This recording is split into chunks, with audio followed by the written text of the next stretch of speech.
Welcome, everybody, back to Segal Talk here at the Martin E. Segal Theater Center at the Great Graduate Center, CUNY, in the middle of Manhattan, in Midtown, in New York City, in the US, North America, the Americas, and part of the world. It is a big day for us. It's an important day. It is the official closure, the final day of what will be the Segal Talks focused on Corona, on the devastating effect this virus had not only on mankind, our planet, but especially, of course, onto our field, on theater and performance. It's been devastating to everyone in our work, perhaps much more than in other fields. And we use the time to think, to reflect about what we are doing, what is essential, what is important, what is of urgency. And after over 150 talks with artists, theater artists from over 50 countries, and 200 of them actually, we are coming now to a final close, highlighting what we think is a situation that was, of all the talks, perhaps the most devastating, the most complex, and the most heartbreaking. It was our talks with Abhishek and Anurupa Roy in India, and even so in the Western world, even so here in New York, in America, things look better, which is also a reason to stop these daily broadcasts, which we have done now for a year and a half. It is still very dark, very complicated, and apocalyptic, even in some parts of the world. Indonesia, especially, also now is in the news. And so we would like to highlight and show our compassion. Nobody has done more, I think, when it comes to theater than Abhishek and his team in India, in Bangalore. They stayed up night after night, connecting people often in rural villages, to the internet, trying to find them places and hospitals and so on, while they were also doing their theater work, all voluntarily. And so this is our reason today to celebrate their work, honor it, but also see that as a stand-in for all the theater artists around the globe who have done incredibly inspiring work, important work. And very often it were those artists in the nonprofit sector, not the commercial theaters, which has done, in our eyes, very little compared to what they could have done. So we are going to take a tour around the world, again, 30 countries in 24 hours, and we will hear from many who have been with us. But also, since this is about India, in every hour in the very beginning, we will hear from two artists from all the regions of India, often also rural areas. It is also a very first, not only for us to do something like this, not only for HowlRound, but also for India to have a connection with everybody in it. So let me first welcome everybody here who is with us. I would like to welcome Tanvi and Abhishek from India. And where are you guys? What time is it?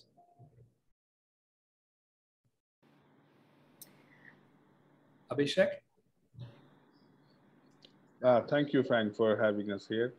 I'm in Bangalore and Tanvi is in Bombay, and it's 6:35 right now p.m. in the evening. And I just want to say thank you for putting this together, inviting us to do this 24-hour session as a closure of your talks, and also maybe in some sense a closure of many things for us after having spent this year and a half. So thank you. Is the audio clear enough? Can you hear Thea? Everybody is good? Yeah. Tanvi, where are you now? I'm in Bombay, same time, 6:35 in the evening. And thank you so much for this. This is wonderful. Thank you. So tell us a bit, last time we talked, it was truly in the middle, I think, of an apocalyptic scene. I think things do have changed, but I do remember, about the bodies being still burned on the streets because the morgues were full, about not enough oxygen available in hospitals, the oxygen that helps to actually move the lungs, help them breathe, and people who you were talking to actually dying in the small areas, in the rural areas. teams members, people who came in to volunteer, not being able to handle it, dropping out, the deaths of so many healthcare workers also. How is the situation at the moment in India, Abhishek? I think in India at the moment, things in the urban areas are much better than what it was when compared to what we spoke last time. And that is primarily because there was a lockdown for almost 2.5 months, pretty much across all over the country when this second wave of Corona hit us. So this is a kind of period between what we are thinking is the second wave and the third wave. And it's early after the lockdown, so the numbers are low because people have been indoors. There is a vaccination drive going on, which is at the moment quite abysmal in terms of how many people have actually received the vaccine. It's very, very low. But I think the bigger challenge is that the situation in rural India is quite bad because this virus has been pushed in for many reasons, in many ways, from the cities to the villages. And obviously healthcare and other things are much less capable of handling this in non-metro, non-big cities. So we are actually on the cusp of something at the moment. And I think 1 month later will look very, very different from what it is looking now as things open up. So yeah, that's where we are right now. We read reports still only under 5% of people are vaccinated in India. Is that true? Yes. In terms of both vaccines, yeah. The numbers that the government reports are often on the higher side. So I'm not sure where I hope your numbers are not official numbers, because then even that is quite high. But yeah, it's a strange accounting that they do. You multiply the number of vaccines by 3 and you divide the number of deaths by 3. So the official figure is somewhere in between that. But yes, there is a vaccination drive. India had also actually just if you look at the rate of vaccination, just mathematically, it'll take about 40 years to get everybody a vaccine. It would take 20 years. Incredible. One doesn't know how this is going to add up, but it will just take 40 years to get everybody the second dose. So it has to go up considerably. It can't be at this number. They're not available. For most people, the vaccine is not available. Yeah. Tanvi, how is it? You are in Bangalore, right? In Mumbai at the moment. And so how is it when it comes to theater? What is going on? Are you working? Are your friends working? How is this situation? I think we're still working online, and most of the theatre people that I know in Bombay are currently still very much doing relief work because food security is still a massive concern. So while the kind of request for oxygen concentrators and oxygen cylinders and BiPAP machines and all of those things has perhaps reduced, now the concern still remains food. So in terms of the relief work that a lot of people across the city have been doing, including my father is a doctor and has been at the front line of COVID for the last 1.5 years. So he's seen over 15,000 patients. And so the reality of COVID has not really left us for a single day. And I think that it's become very clear with what we've seen that citizens are saving citizens in what we've established. Yeah, that's what we've really seen. And in fact, speaking of vaccination centers, my father was threatened by local ministers for saying that vaccination centers are hotspots because of how in the kind of way that they are being conducted, in the lack of social distancing and this flurry to show that people are getting vaccinated. So it really feels like we're trying to show things that are not the truth. And he was really pulled up and threatened. So it's felt like a dangerous time to be speaking out, or even to be a doctor, where doctors are kind of put up on a pedestal and revered. And the thing about our brand of reverence is that you elevate them and you shun them. So doctors also get assaulted. People I know have been assaulted while doing their work, for doing their work. because there isn't a respect. You know, we are entitled to healthcare, but we don't feel like we are as responsible for them as they are for us. So it's been a strange and stressful time. Yeah. It is quite a stunning time. The Western world often numbers are close to 70% already, and world population, I think, is under 1%. Abhishek, how is it with you and theater? I remember it was so moving the last time, and also one of the reasons we made the talk, you were reading in your night shifts when you said, after our Segal talk, I have 114 calls on my list, which I have to make to connect people to hospitals. You said, I have Tom Stoppard next to me. I'm reading from The Coast of Utopia. Carrie Perloff said, you know, this was so touching for, she was actually working on the book about Tom Stoppard. She actually also included in her final words about it. She also will join our talks, by the way. But how did you get this together in your head, theater and this incredible work, what you and your team did? I think it's heroic, and the theater community should be so proud what you did and the contribution you have made. And but how were you able to combine this as a working theater professional who is you know, so highly regarded inside India, but also outside, and also controversial, of course, but how did you keep it all together?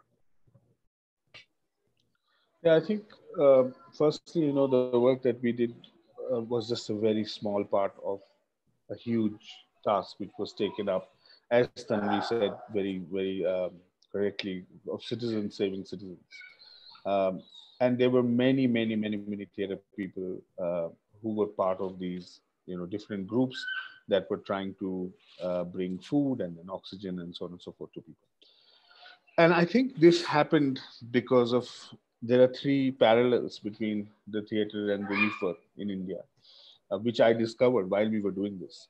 The first thing is that, you know, you have to work with the community. You have to work with a diverse set of people, people from different walks of life if you are in the theater. It's not a homogeneous field. And that directly translates to, you know, the kind of relief work we were needed to do. We had to speak to, you know, we had to speak to, I worked with cops and thieves at the same time, because everybody was the same, suddenly, you know, at this time. The second thing, I think the similarity is that in both cases, there are limited resources.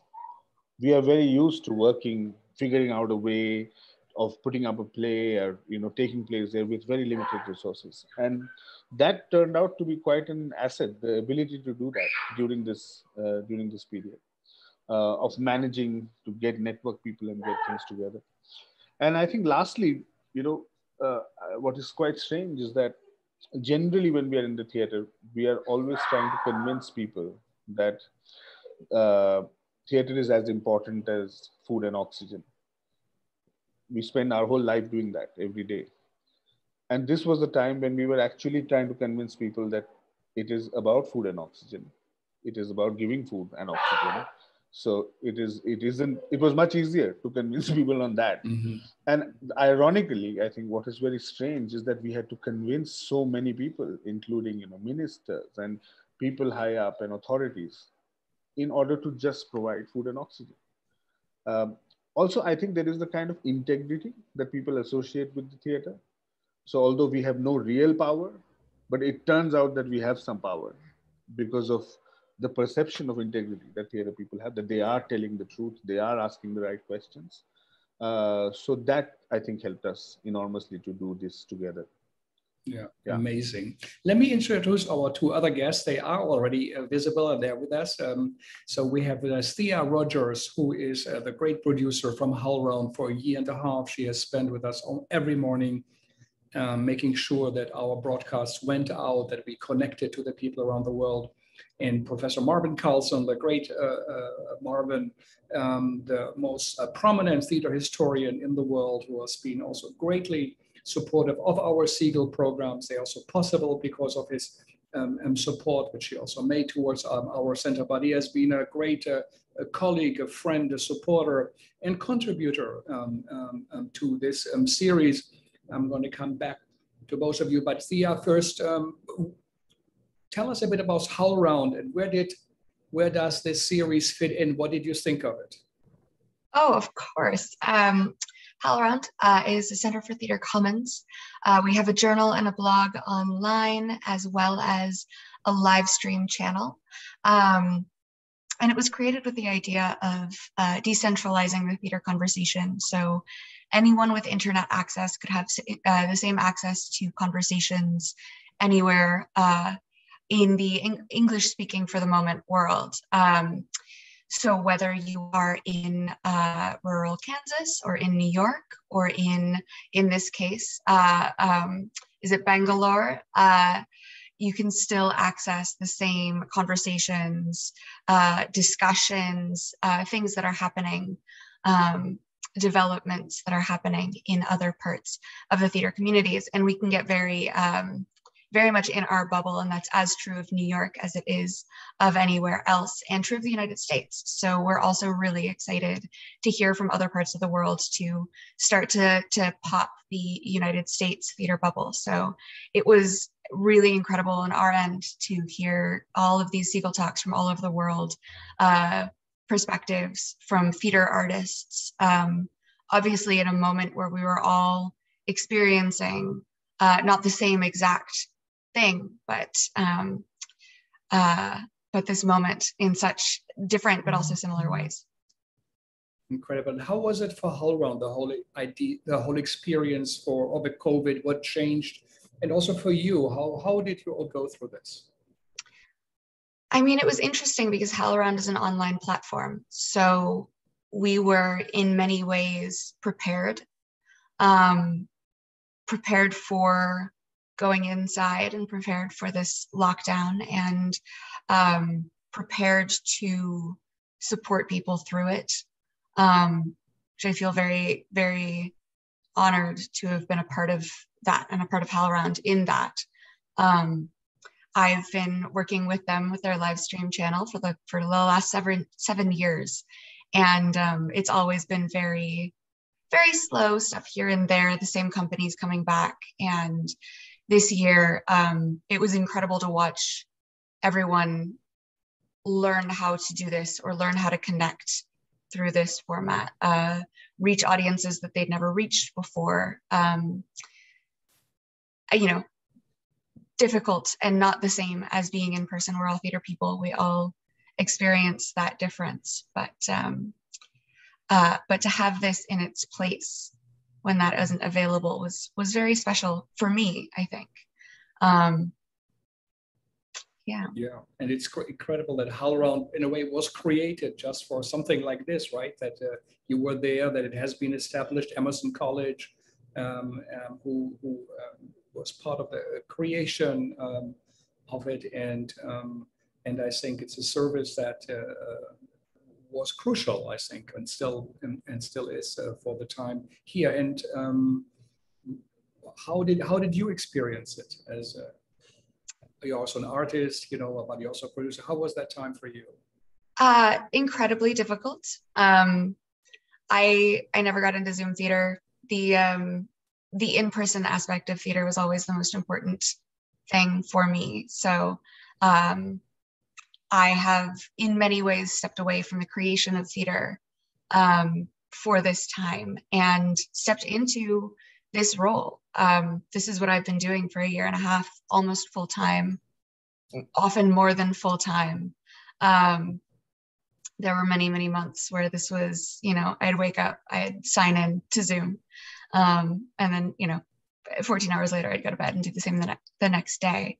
But I do have to say that at the beginning of this, Segal Talks happening 9 a.m. every weekday with that kind of schedule kept me sane in a lot of ways. It was an incredible schedule. I could wake up, have my coffee, hear from somebody around the world who was, again, experiencing this moment in a way that was so different, but so similar, and so many different approaches to it, both in government and in individual artists' lives, that to hear that, to connect through that was really special. It was really special. And the volume of it, just having someone different every day, there were individual talks that stood out. There were individual moments that were incredible, but the sum total of it was a beautiful, I think, a beautiful thing. Yeah. Thank you, Thea. And really thank you for being there every day, and thank you for HowlRound for taking this on. Marvin, tell us a bit, first of all, thank you for joining us. Tell us a bit from, a year and a half later since the beginning of the crisis, how do you look at it now? How do you look at theater in the time of Corona, the time after Corona? What's on your mind? Well, thank you for having me, Frank, to begin with, and for your kind introduction. I couldn't help thinking as you spoke to Thea and said that HowlRound could have been created for this situation. I couldn't help thinking the same thing might be said of the Segal Center. That is the kind of outreach, the kind of internationalism, the kind of connection between theatrical cultures and theatrical activities, and between theater as a social instrument and its society and the questions it raises. All of these, of course, have been central to the mission of the Segal Center. And so this incredible series has been a kind of culmination and affirmation of the enormous international and professional effect that the Segal Center has had.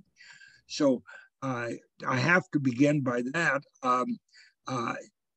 I really have not, unlike you and Thea, been able to go at this every day, and I'm astonished that you could weather this. Although every time I've signed in, it's been enormously exciting and interesting and stimulating. I think that going back to your basic question, Frank, the whole last year and a half has really brought into focus and confirmed me in something that I already sort of knew, but didn't know in as fundamental and emotional and physiological a way, and that is how essential the living body is to theater. Zoom is just not it. I mean, Zoom is interesting. It has certain values of its own. It's not quite film, it's not quite theater, although it's closer to film. And the fact that there is not a live body there, and a live body that is occupying the same space that you are, I always rather knew that was special, but not in as fundamental a way as it is now. I managed to get into New York last week and went down to the meatpacking district where they're doing the 7 Deadly Sins as a kind of partially immersive or environmental space and partially traditional live space. And again, I was struck by how different the live experience is. This has come up again and again in your discussions. So I think and people have said to me, indeed early on in the year, every so often somebody will say, "No, are we now transitioning to a post-theatrical era? Will we look back on this and say, oh, that's when we really moved away from live theater?" And as the year has passed, I've heard much less of that and much more of, I can't wait to get back to live theater.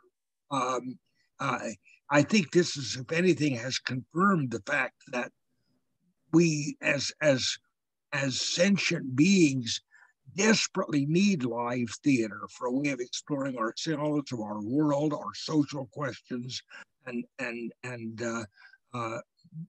so many, really almost everything that occupies us and concerns us about being human. So I think that's maybe not what I have learned, but what I have relearned by this experience. Incredible, yeah. I remember from your talk with us when you pointed out that it is truly, as far as we know, the first time globally theater came to a standstill. Even in the time of Shakespeare, companies would go out of London, you know, when he was the plague there, where he also wrote some of his great plays, but they could perform outside. This was a unique moment. Mosques have been closed. They haven't been closed for 1,500 years. So this moment is quite significant, big, and perhaps we are still too close to understand what it really means. Yes, I think that's exactly right. Let me also remark that I find it moving and highly appropriate that you're ending the series in this way. That there is something very special about India. I guess partly we in the Anglo-Saxon tradition feel there's something special about India because of it represents a kind of exotic other to the Anglo-Saxon, and the same but different. So there's a kind of a special fascination that, say, Japan or China do not have. But I think beyond that, it has always seemed to me that India was a world country in a way that very few are. I think the United States is too, for very different reasons. The United States, because people have come here from everywhere, it's an immigrant nation more than almost any place in the world, or a more varied immigrant nation.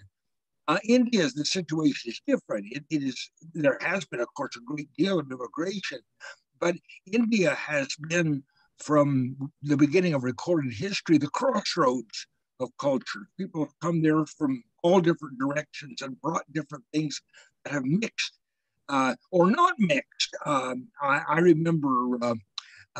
remember seeing a tree in Delhi which had shrines to 4 different religions on 4 sides of the tree. I thought, this is India. I mean, this is something really kind of wonderful about it. And so, or to take another example, one of the things that really struck me when I first went to Mumbai was, of course, in those days we had theater, but in Mumbai you could go to a different theater every night for several weeks, it seems to me, and see theater in a different language, in a different culture in the same city. There's no place else in the world where you can do that. And again, that is another reason why India is such a wonderful place to kind of sum up where we are at this time. I feel in India, unlike almost any place else, even very large countries like China or Russia, you go to different parts of India, you really are in different worlds. My favorite part of India is Tanya's part of India, Tamil Nadu and Chennai. I'm a big architecture fan, and the temples there are just astonishing and totally different, obviously, from in Bangalore or in Delhi or in other parts of northern or even central India. Just a few words to say why I think ending in this way is a particularly effective choice. Thank you, Marvin. Yes, this is one of it, and of course this existential crisis, Abhishek went through, and none of the theater artists I talked to were in such a deeply engaged and in such a profound way affected by it. Often European theater artists would get support money. They said it's okay, but we get some money and we played for 5%, 10% audiences, but we are still paid. And US artists, of course, have a devastating financial situation, but they could somehow often retreat in a private world. But what Indian theater artists did, I remember Anurupa talking about a village she called it close to, I think it was New Delhi, where 15,000 artists lived, a lot of them puppeteers, and she had to organize food. Food was available, but it wouldn't get there. People were like in existential crisis. Then, of course, Both of them mentioned that in New Delhi, 500,000 people, the lower caste who work in houses who were shut out in kind of almost like a biblical march, left New Delhi or tried to leave on foot, prepared to walk almost 1,000 miles, and then were returned at state borders. It was just incredible. And I remember Abhishek saying, you know, I'm going to distribute 10, 15 meals tonight. The list I have in front of me is 2,000 people who might need some food. And what this theater community did is so inspiring, so important. But let's ask Tanvi and Abhishek. You had this great idea to say, since we focus on India, let's also show what we have in India, the variety. So we're going to do something extraordinary. We're going to have 50 theater artists from all of India joining us at the beginning of each hour. Tell us a little bit, why did you do this? Who are the artists? Where did they come from? Do you all know them? And how did you curate them? Maybe whoever we start with. Tanvi, you want to start? Yes. It is an incredible lineup of artists from across the country. There are young, established and veteran artists, people in urban India, theatre makers in rural and semi-urban places. One of the interesting challenges of this will be to see how this talk will show people who are stars in their own villages, but maybe because of the digital divide, are not necessarily represented as such online. So there will be linguistic diversity. We have about 8 to 9 languages that will be spoken, and theatre makers will be live translated in their sessions as well. So you will get to hear many Indian languages in the next 24 hours. But also in terms of their practice, we have folk artists, we have Lavani performers, we have puppeteers. Anurupa works with Gundu Raju, who's a master puppeteer, who will be talking about his relief work with his community and the puppetry community in general. We have Hana and Rajgopal from the Kattai Kutu Sangam, who will be talking about the closure of institutions. We have Jannate Manch, which is a street theatre troupe, the biggest in India, who will be talking about their very important work, speaking truth to power and sharing political work, and what it has meant for a street theatre group that is out on the streets performing for nearly 200 days in a year to not have done that in the pandemic. We have young artists across practices and belief systems who will be talking about how they're about reflecting on their own practice as well as their position in the arts and what they see the role of the arts in as citizens. So artists as citizens is a real conversation that we've been having.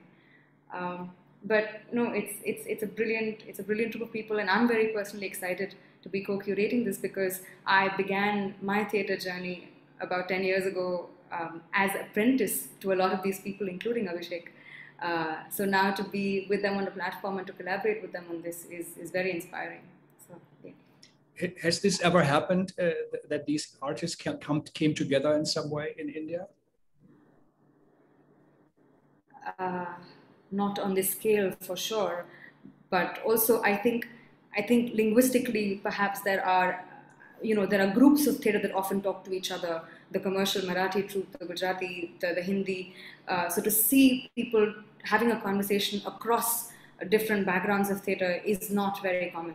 And so this is also special for them. Which is, just to highlight, interesting that with the loss, as Marvin said, the loss of the body, the representation of the human being on stage in the moment, in time, with the audience ages at the same second as the actor in a way, but in sharing the heartbeat.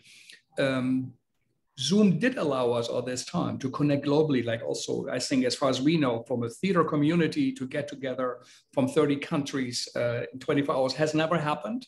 So this is something that happens after a time, of Corona. And also for India, that the artists from these various regions and different languages come together in a way is also something that happened now something is emerging, something new. And we are part of it. We are really, really proud of that. And happened, it organically evolved. We didn't really invent it, but we thought that's what the situation called for. Abhishek, well, what do you think about these program you put together? What were your guidelines in putting it and putting in? I also saw you took yourself out, you gave others the chance. So tell us a little bit about your idea for this and why is it important?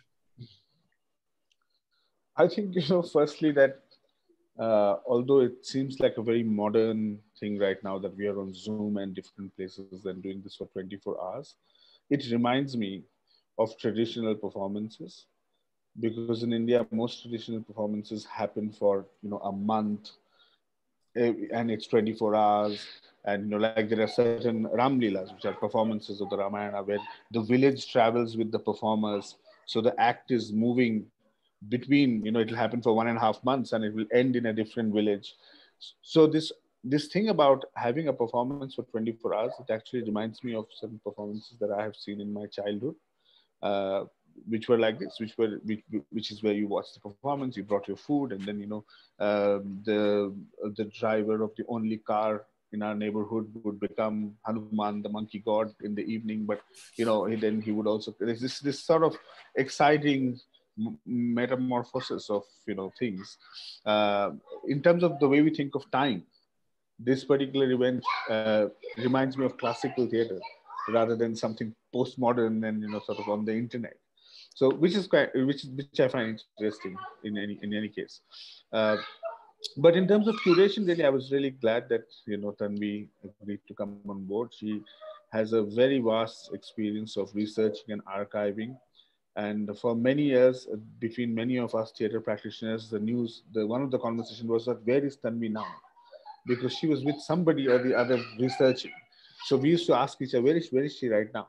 So she would be somewhere. And it was just natural that, she should have, we should have collaborated on this. And I think she did a great job of reaching out to so many people. We shared our lists. We were looking for diversity being the absolutely key thing. Because I also think this whole thing about the future of theater is digital is kind of myth, really. In terms of like, people are not online. This is not true about the world that most people are online. It's really a very small percentage of people who are online. At any rate, with the kind of bandwidth that can allow people to watch a theater performance, this is minuscule. And I think the theater should be really worried if we believe that the future of theater is online, which is what I've been hearing a lot for the last year. We should be very worried. It means that we were not speaking to a large part of the world anyway, if the transfer is so seamless. And I'm glad that we have managed to bridge that gap. And there are lots of people. I think we'll have some technical challenges for sure, because the bandwidth everywhere is not common. We might have some talks in which the video might have to be turned off. But I'm sure as a global community, we will still be richer with that. Without the video, maybe sometimes, at least we'll hear the voices of people who, like Tanvi said, are not represented generally. Mm-hmm. So that was the guideline. The other big guideline was something that comes from your talks, actually, Frank, because I have always really admired the way you've held the conversations. And we wanted that same ease right from the beginning with every participant, where they don't feel interviewed. They feel that it's a conversation. I think that you are the absolute master of that art. So we have tried to take a cue from that book, and we could also curate it with confidence because we are sure of the nature of interaction with you. Mm-hmm. So yeah, that is the sort of guideline we had for ourselves, I think. Yeah, thank you for your kind and generous words. But I remember in our conversation when it sounded so desperate and apocalyptic, and we said, should we organize some fundraising, what can we do? And you said, no, India is a rich country. It has so many resources. It's a political malfunctioning of this one. I think you even used the word state murder, something, at least toleration of this, that the very rich people flew to London in their own planes, made so much more money. Actually, they will be richer. The big ones will be bigger and the small ones will be smaller. And you said what is needed is to get some attention from the outside. So the idea actually of the Segal talk really is to say, okay, if Abhishek thinks this helps, we organize something to focus some attention. This event, these 24 hours, do you think it will have an impact? Will people listen? Did it already show that it's been taken serious as a theater community is in a way organizing or taking a stand? Yeah, I mean, I think so. Firstly, I think, when we talk of a place like India, or and we think of impact, it has to be slow.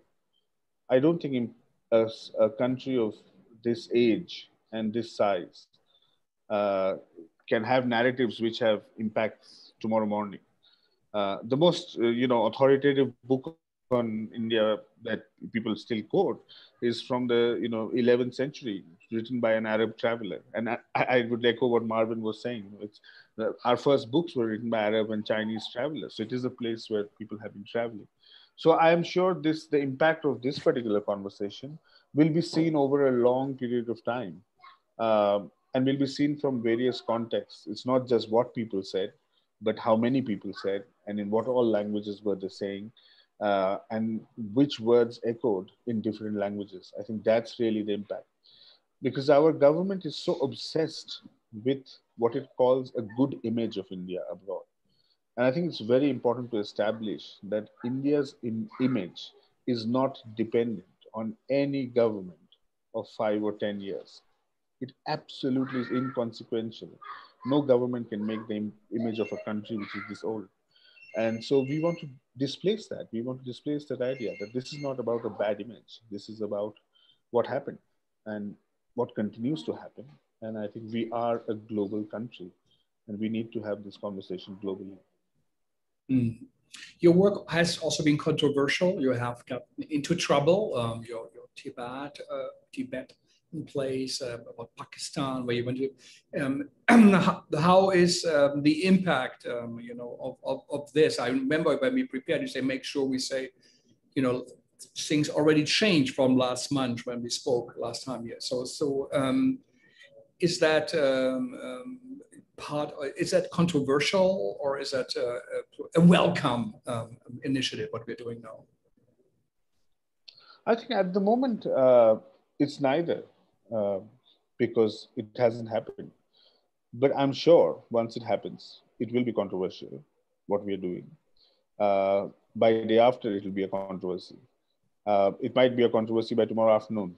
So welcome to India, and good luck with this, Frank. I really have nothing, because it can turn controversial any moment. It's on the internet. There is, and just yesterday, we have discovered that our government has planted various, this Pegasus, this Israeli technology in the phones of multiple journalists, academics over last months to spy on them. This has come out just yesterday in the news. So we continue to be a surveillance state. We continue to be under, looked at, and our phones and everything is tapped most of the times. So I'm sure this will be controversial in a good way. But as a theater maker, I look forward to the controversy always. I think it's fine. If we should be a pain for the power. I think that's the role of good theater practice, and hopefully we will do that. Yeah. I'm sure your phone number is on the list of that government. I mean, that Pegasus software, which has done so much damage to activists around the world, or people in opposition to regimes. Thea, how was it within the HowlRound administration to say we do such a big event, 24 hours, 3 shifts of 8 hours, 2 or 3 producers behind this? He said, how easy was that? Have you done something like this before, or and how are you organizing it on your end that this all runs smoothly? We have not done this before, so it was very exciting. We've had conversations about what a 24-hour event would look like. given the different time zones and the opportunities that live streaming presents to connect with different parts of the world, but we've never made it happen. So it was exciting that you came to us with this. We're a platform, so people come to us and they say, hey, we have this event, we want to share it with the world, we think it would contribute to the conversation, and we're here to make that happen. And normally that means saying, we have a channel, we'll train you, we'll do everything, we'll make sure that you have everything you need to make this happen. But in this case, I happen to be available and excited about being involved in this event, specifically about operating and being able to physically support this. So we have a very complicated cue sheet, a very long cue sheet for every one of the 24 hours that we have here for all of the artists. We are running this stream through Zoom, which is a wonderful platform for this because it has its own fail-safes. So if I were to drop off the call, if our operator were to drop off the call, we would automatically continue streaming. We have 2 people on each shift to make sure that we have backups for if one person's connection is dropped, or if anything were to fall out of place. We have people to support each other in each of those shifts. Yeah, so we're nervous but excited. It's just like running a show, you do everything you can, you prepare for every eventuality, and then you just see what happens. Amazing. Yeah, good. Abhishek and Tanvi, did you guys prepare a reading for this? We said you want to,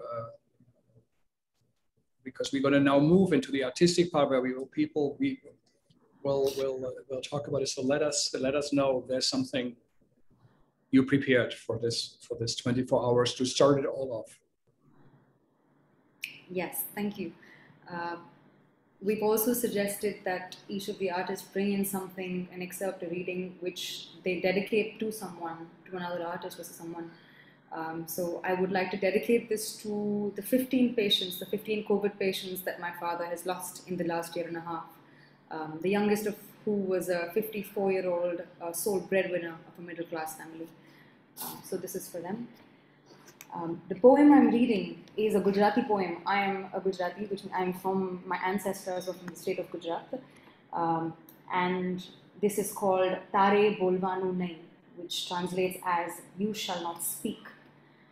It was published in a literary fortnightly called Nirikshak a month ago in June 2021 as a response by Parul Khakkar when she spoke out against the deaths, the COVID deaths that were in the Ganga River and the bodies that were there. And when she wrote about it, she was called an anarchist and was questioned about the role of poetry and poets and the truth.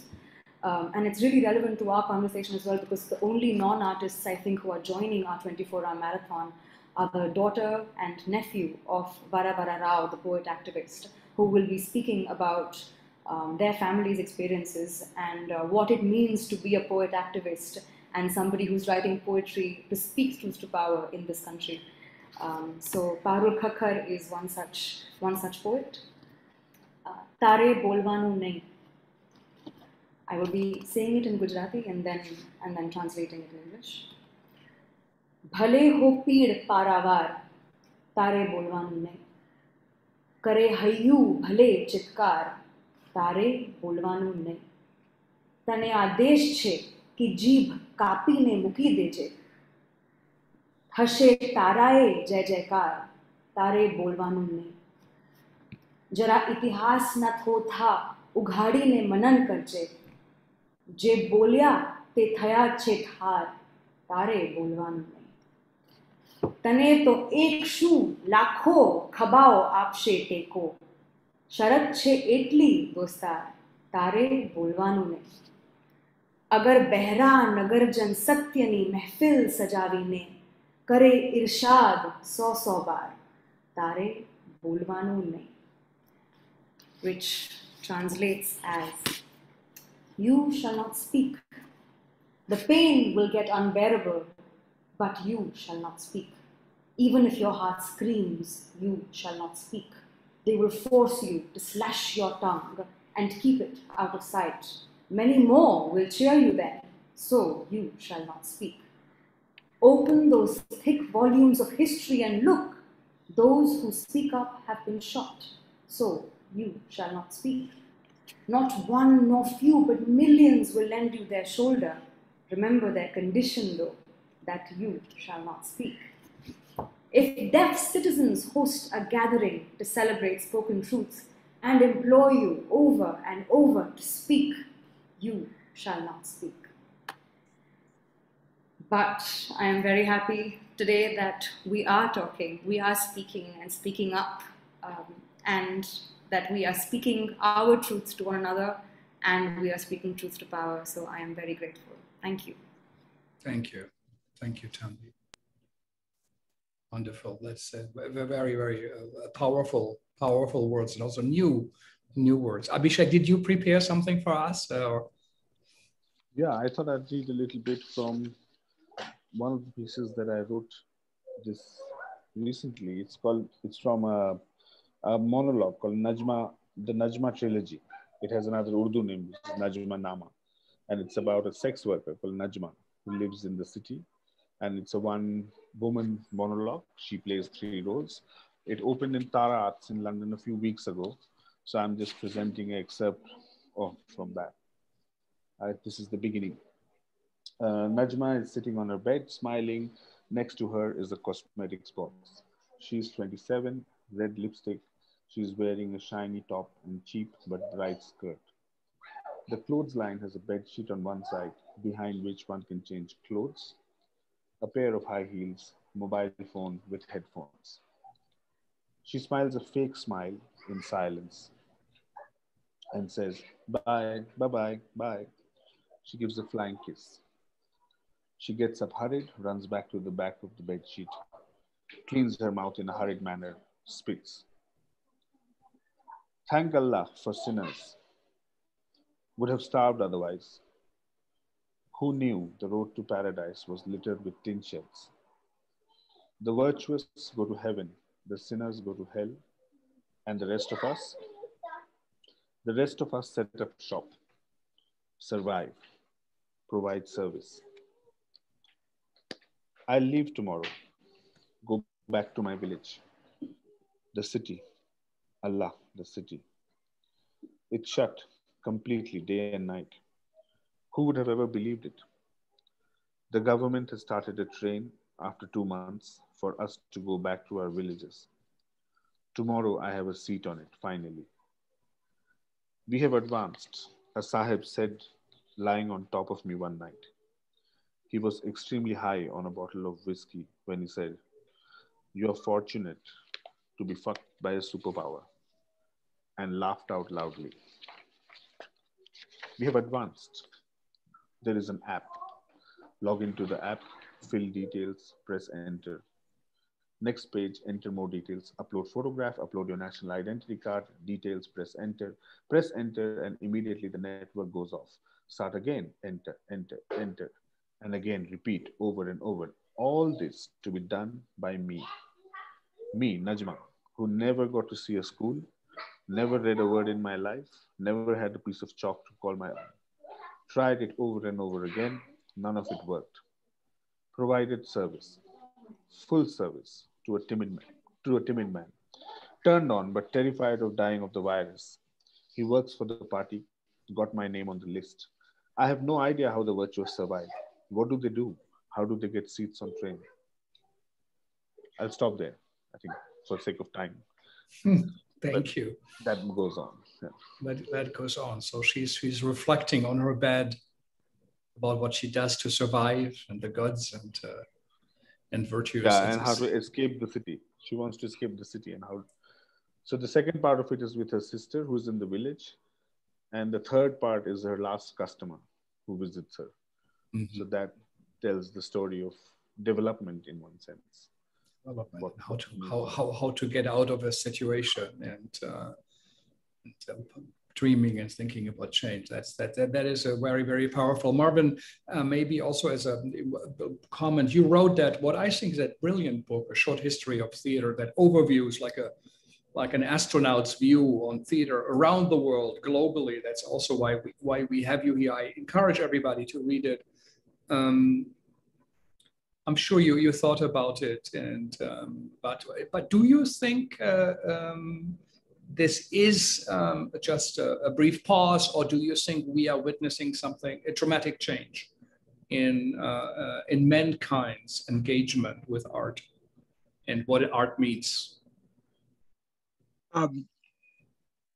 I don't see a fundamental change in man's relation or mankind's relation to the theatrical impulse. I think, as we talked about earlier, I think that's really hardwired into us, like the ability to learn language.